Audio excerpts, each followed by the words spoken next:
All right, well, hello, thank you all for coming today. It's a strange feeling to try and synthesize months of research and writing. It's like a relatively short presentation, but I'll do my best. So my honors project centers around the modernist author, Virginia Woolf. In particular, I have traced different ways Woolf represents selfhood in her texts. The task of locating and describing the self is, for Woolf, an essential one. The stakes of her novels often rest on the question of selfhood. Are ourselves stable and coherent, or are they instead in constant motion, always defined and redefined by context? As an artist whose primary medium was the written word, Woolf's interests in selfhood are inextricably tied up with the powers and problems of language. How can language, that which often mediates and shapes our experience of the world, create a site for self-knowledge and self-actualization? So before I continue my presentation in earnest, I want to give those of you who haven't read Woolf before an idea of her style. So I'm going to read an excerpt from one of her autobiographical essays titled A Sketch of the Past.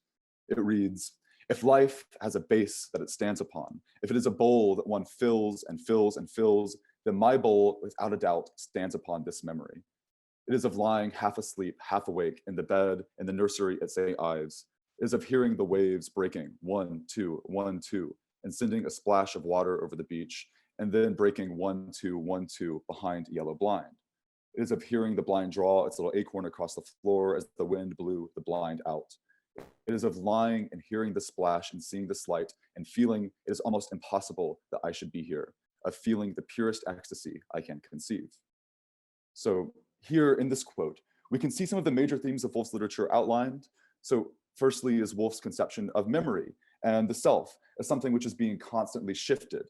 Identity is compared to a bowl that one fills and fills. And as such, memories are shifted by sensations of the present and vice versa. We also have, of course, the imagery of waves breaking and of brilliant light, both of which are essential to Woolf's aesthetic world.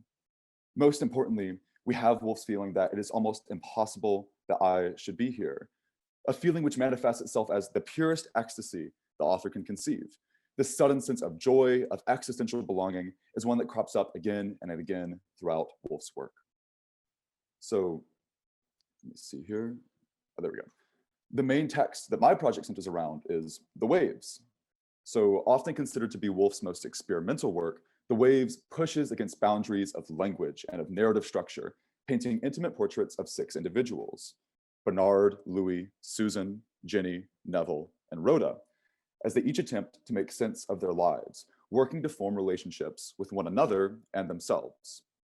The 6 central characters are always unfolding, constantly configuring and reconfiguring their identities as they work to establish, with varying degrees of success and failure, some feeling of stability and their otherwise fluctuating experiences of the world. Each section of the text builds on the previous ones as Woolf's characters reiterate, develop, and elaborate on past experiences. And through the use of recurring images and impressions, they constantly change while still retaining some sense of continuity through time. So I want to give an example of form in The Waves because it's a very strange text, as you'll see here. So this excerpt is from the beginning of the text. And at this point, all the narrators are still young children, infants even. Their lives haven't been meaningfully shaped by social expectations. The physical limits of existence haven't been encountered, and there are no pasts, no memories to interrupt their experiences of the present. So I'll read the first couple of lines here. "I see a ring," said Bernard, "hanging above me. It quivers and hangs in a loop of light. I see a slab of pale yellow," said Susan, "spreading away until it meets a purple stripe. I hear a sound," said Rhoda, cheep, chirp, going up and down. "I see a globe," said Neville, "hanging down in a drop against the enormous flanks of some hill. I see a crimson tassel," said Jenny, "twisted with gold threads." "I hear something stamping," said Louis. "A great beast's foot is chained. It stamps and stamps and stamps." So this particular rhythm of Bernard said, Susan said, Neville said, etc., is carried on throughout the entire text. So in order to authentically depict the activity of a subjective mind, Woolf is using words in a way similar to how an impressionist would use their paintbrush, to render color with the utmost intensity, to bring the play of light to its most dynamic potential, emphasizing the world not strictly as it is, but as how one perceives it to be. The space between perception and reality is made complex, open to play and creation. Woolf displays all of her characters' subjective experiences, deconstructing linear literary form in favor of a dynamic play poem. That's sort of the genre title she gives it in a diary entry. So like a work of drama, almost the entirety of the waves is rendered in these spoken soliloquies. But like a poem, the content of these soliloquies are highly emotive and lyrical. By fusing these two forms, Woolf draws attention away from narrative and towards the poetics of personal expression. The characters, quite literally, as you see in this passage, speak themselves into being. Existence is narrated, and by process of that narration, given structure. Each character in the waves is, to some extent, their own author, and we, as the readers, get to see these characters create themselves through language. So, with this, an integral part of Virginia Woolf's novels is the sudden emergence of I, the arrival at individuation and distinction from others. These arrivals may rapidly recede, yet while they last, moments of individuation provide coherence in texts which are otherwise largely preoccupied with instability. Selfhood, as I've already stated, is a purposely complex point of interest in Woolf's literature, a question on which many of her novels place their stakes. So swirling around Woolf's characters are a cosmos of sensations and memories, relationships and perceptions, ecstasies and terrors. Can a center of gravity for this cosmos be located? When a character, quite reflexively, thinks of an I, what is conceived and what is the source of the conceiving? In trying to answer this question, Woolf puts into action a unique philosophy about human existence, which emphasizes how fundamental one's subjectivity is to their personal construction of the world, so that Woolf's literature tells us not about an external objective reality, but instead about an individual's experience of the world. One of the most salient points she makes is that the experience of the world is different for everyone and is a point of constant creativity and poetic creation. In my thesis, I explore the implications of Woolf's philosophy of the self as something in the process of constant creativity by analyzing how she writes human identity as something unstable, endlessly changing, and affected deeply by its present and past experiences. Nevertheless, despite the fluctuations of characters' sense of selves in the waves, Woolf still shows privileged moments in which is revealed a singular self who is capable of encountering or even creating coherence out of these dynamic variations and changes.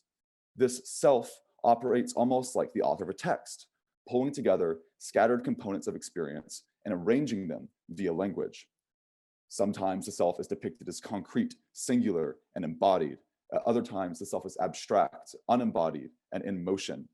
It is the back and forth, the sway between these two depictions of selfhood, which is central to Woolf's literature and philosophy. So, keeping in mind that sway between these two different definitions, I'm now going to take a step back and look at two moments in another one of Woolf's earlier novels, titled Mrs. Dalloway, to help illustrate my point. So, near the beginning of Mrs. Dalloway, the character Clarissa Dalloway, while walking around a busy neighborhood in London, arrives at this theory of selfhood, which will be reiterated throughout the text. So Woolf, depicting Clarissa's experience of the moment, writes that all this must go on without her, referring to the city, the activity of city life.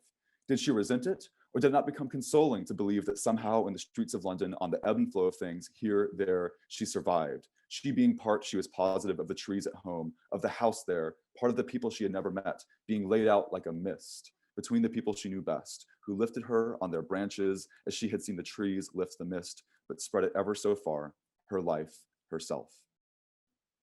Clarissa sees herself as a mist, spread ever so far, and surviving on the ebb and flow of things, so that any attempt at locating a singular sense of self feels futile. The energy and propulsive motion of public life draws Clarissa's mind away from itself, reinforcing her sensation of being like a mist, ungrounded and indeterminate. Mrs. Dalloway therefore begins with dislocation from a fixed definition of selfhood. Clarissa's numerous sensations, her shifting experience of the world, are herself.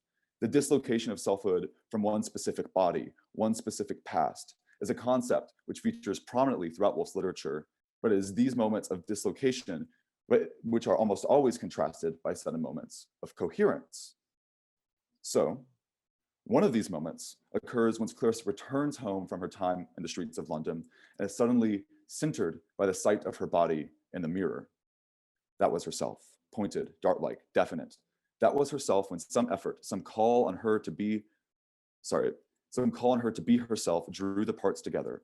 She alone knew how different, how incompatible and composed so for the world only into one center, one diamond, one woman, who sat in her drawing room and made a meeting point, a radiancy no doubt in some dull lives, a refuge for the lonely to come to. This moment stands in stark contrast to Clarissa's earlier inability to locate a stable sense of self. Instead, Clarissa's sense of self becomes definite, composed into one center, one diamond, located precisely in space and time.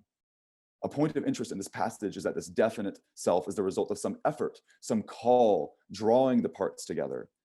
Clarissa's earlier experience of diffusion, of identifying not as any one individual, but instead as a multiplicity of perceptions and impressions, a mist, is an experience which changes. There is the sense, as Clarissa stands in the mirror, of something within her resolving the otherwise unstable aspects of her being into something singular and coherent. Woolf has therefore gestured towards two distinct portrayals of selfhood. One obliterates the concept of a singular sustained self in favor of an impressionistic mist of altering perceptions and experiences. The other hints at a unifying agent central to one's perceptions, something whose principal nature is that of coherence. This latter representation of the self takes the ebb and flow of things, of consciousness, and unites them into something definite. The dynamic between these two elements, a centralized self and an unstable self, is essential to Woolf's writing. So I will now return to the waves. In the waves, as I've kind of already begun to hint at, human life is treated as a story, a narrative, something to be actively made into a sequence by those who live it. Language is one of the primary means through which characters come to understand one another and the world. Functioning like the mirror in Mrs. Dalloway, language provides an essential site for self-identification. Bernard, one of the main characters in the texts, is marked by his particular skills with language. He is a poet at heart. Bernard is fascinated by the power of words to change the texture of a moment, to unite seemingly disconnected experiences into something whole. Through Bernard, Woolf shows the ways in which language can help circumscribe or even create a self. Bernard feels that it is his duty to, quote, let out these linked phrases in which I run together whatever happens, so that instead of incoherence, there is perceived a wandering thread lightly joining one thing to another. Words and phrases are the wandering thread which makes experience into something coherent. It is language which takes amorphous sensations and helps render from them something unified and concrete. Slowly, as the reader progresses through the text, Woolf reveals the process of how a self is made, and language, it is shown, has the power to make scattered impressions into a sequence and, to some extent, a self. To have agency over that language is to have agency over that resulting self. So Bernard gives a speech near the end of the waves, which exemplifies a lot of the themes I've been discussing. He says, I took my mind, my being, and lashed it about among these odds and ends. I said, fight, fight, I repeated. It is the effort and the struggle. It is the perpetual warfare. It is the shattering and piecing together. This is the daily battle, defeat or victory, the absorbing pursuit. The trees scattered, put on order. The thick green of the leaves thinned itself to a dancing light. I netted them under with a sudden phrase. I retrieved them from formlessness with words. The daily struggle for Bernard, and Woolf may suggest for all individuals, is navigating the shattering and piecing together that occurs in the mind.